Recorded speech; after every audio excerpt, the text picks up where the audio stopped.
Hi, this is Mark with Raw Nutrition. In this video I'll be juicing what I like to do every day, my daily juice blend.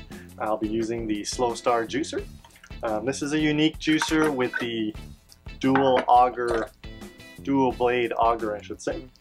So I'll be using this juicer to do my daily blend, and I like to do is just basically a mix of greens, carrots, beets, I've got some celery and a little bit of garlic.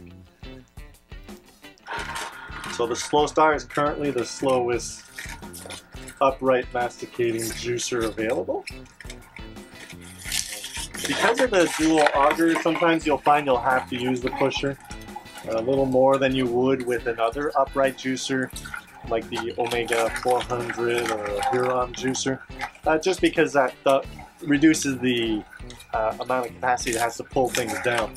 But generally with the hard vegetables, you can just put them in and they'll go down. The greens you would have to push, but as you can see I'm alternating between the greens and the hard vegetables. I always like to alternate vegetables. It mixes up the fiber a bit, it's a little easier for the pulp to flow out, prevents blockages.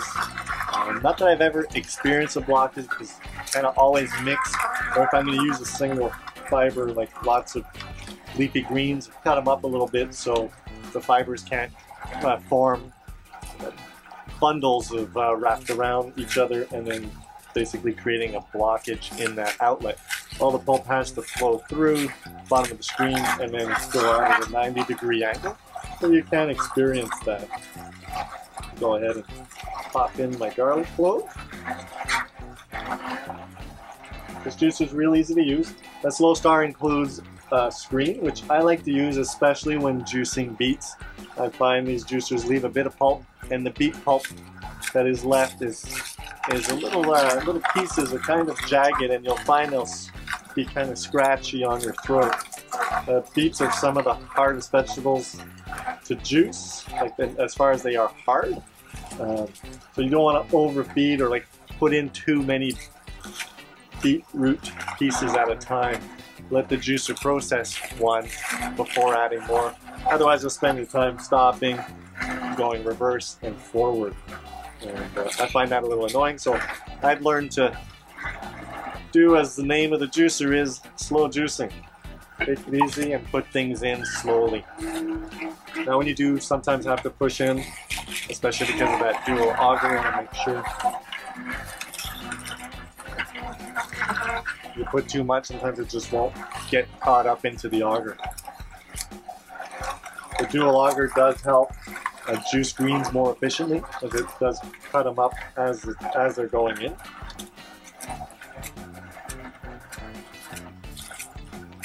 And I also have some celery that I've cut up in shorter lengths. Helps prevent, again, blockages, especially a long stalk of celery.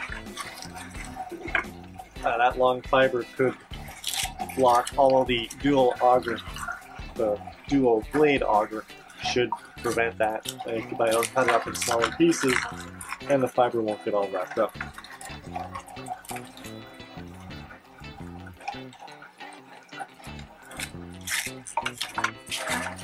Again, as I mentioned, this is the slowest juicer, so you don't want to overfeed. Give it a chance to process. Most upright juicers turn about every 80 revolutions per minute. And the Slowstar, right now I'm having a blank, I believe it's 47 revolutions per minute. Check out the details in the bottom of the video. I'll confirm that with you. So it is about a third slower, so you don't want to overfeed. Give the juicer a chance to process.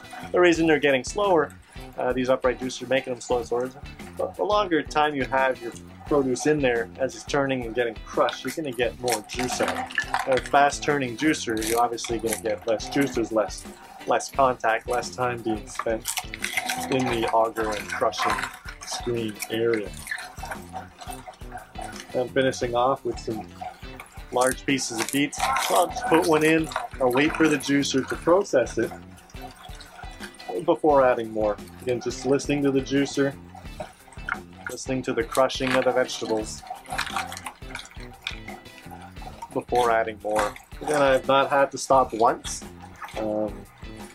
Sometimes I'm a little in a hurry at lunchtime, I'll push things in and I'll end up stop, start again. It's a little annoying.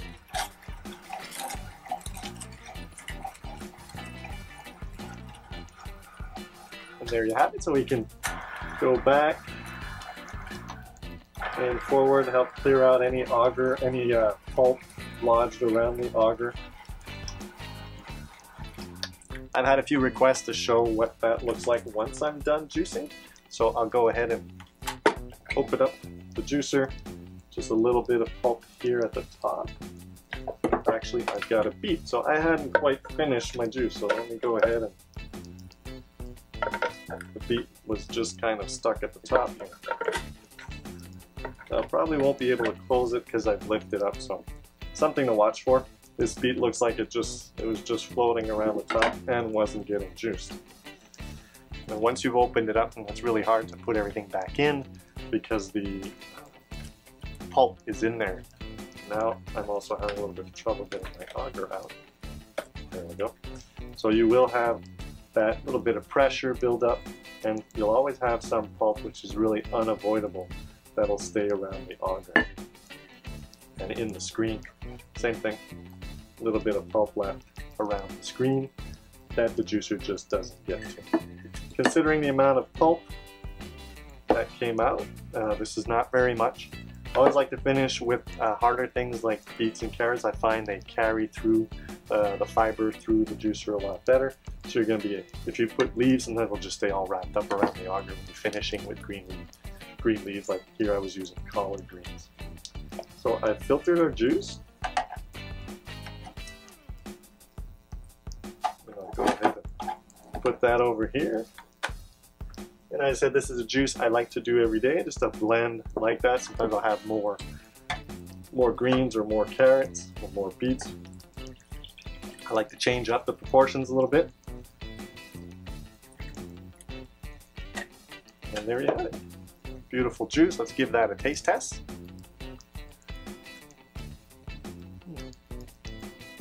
Very good. Enjoy. Again, this is Mark with Raw Nutrition. Be sure to subscribe to our videos on YouTube for more juicer comparisons and juicer trials like this one. And check us out online at RawNutrition.com.